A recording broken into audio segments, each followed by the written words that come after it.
So the question we have is prove that parallelogram circumscribing a circle is rhombus. यानी कि simply हमें ये prove करना है कि अगर हमारे पास एक पैरेललोग्राम है, लाइक हमारे पास हमने यहाँ ड्रॉ करा हुआ है डायरेक्टली एक पैरेललोग्राम, जो कि अगर हम यहाँ पर देखें तो ये हमारा सर्कल है और ये कुछ इस तरह से यहाँ पर हमारा पूरा एक पैरेललोग्राम फॉर्म हो रहा है। ये जो पैरेललोग्राम है यहाँ पर इस सर्कल की वजह से ये जो बन रहा है ये हमेशा एक रंबस होगा। लेकिन गिवन अगर हम देखें जिसके अकॉर्डिंग हमें ये रंबस प्रूफ करना है, तो वो अगर हम देखें तो वो हमें ये कहा गया कि एक पैरेललोग्राम है। ये एक इंपॉर्टेंट चीज़ है। अगर ये पैरेललोग्राम है तो ए बी जो होगा वो सी डी के इक्वल होगा। सेम इसी तरह से अगर ये पैरेललोग्राम है तो ए डी जो होगा वो बी सी के इक्वल होगा। ये इंपॉर्टेंट चीज़ हमने यहाँ पर लिख ली। नेक्स्ट अगर हम देखें हमें इसे रंबस प्रूफ करना है। रंबस अगर हमें इसे प्रूफ करना है तो हमें ये करना होगा कि ए बी जो है वो बी सी के इक्वल आ जाए।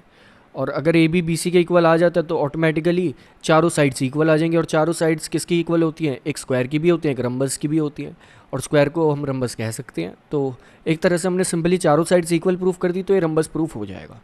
तो स्टार्ट करते हैं। ऐसा क्वेश्चन आपने अभी थोड़ी देर पहले भी करा था, तो उसमें भी आपने एक पॉइंट लेके ही करा था।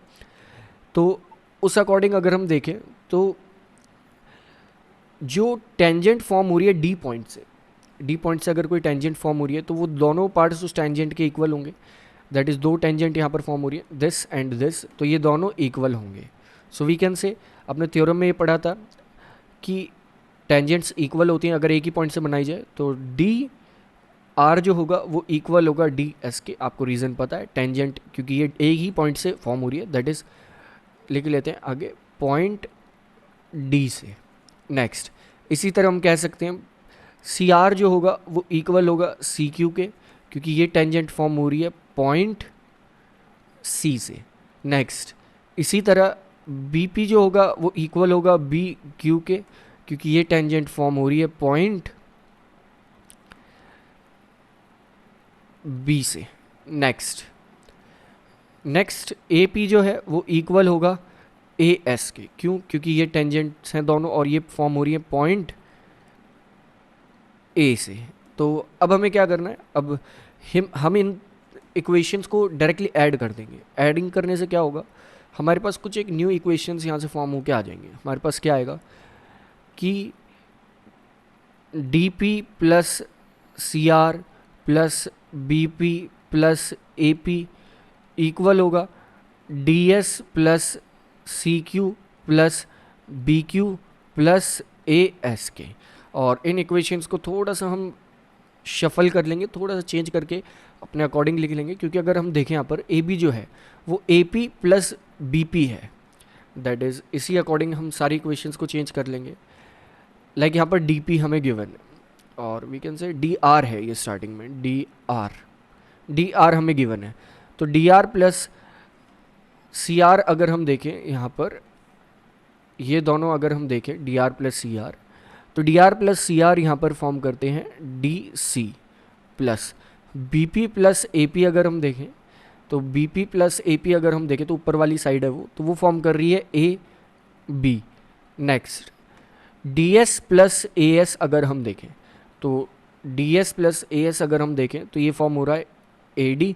और यहाँ पर C Q plus B Q अगर देखते हैं तो ये फॉर्म होगा B C.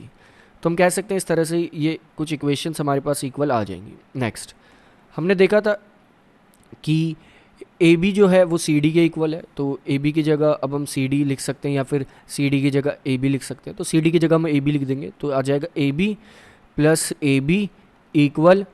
Next A D जो है वो बी सी के इक्वल है, तो ए डी की जगह हम बी सी लिख देंगे तो B C plus B C. तो हम कह सकते हैं टू ए बी इक्वल होगा टू बी सी के।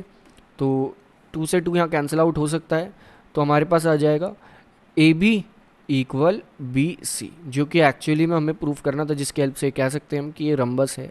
स्टार्टिंग में हमने देखा था हमें यही प्रूफ करना है। तो ए बी बी सी के इक्वल है, तो एक तरह से चारों साइड्स आपस में ऑटोमेटिकली इक्वल हो जाएंगी। यानी कि ए बी बी सी के इक्वल है, बी सी ए डी के इक्वल है और एक तरह से ए बी जो है वो सी डी के भी इक्वल है, तो ये चारों साइड्स इक्वल प्रूफ हो गई। That means this is a rhombus.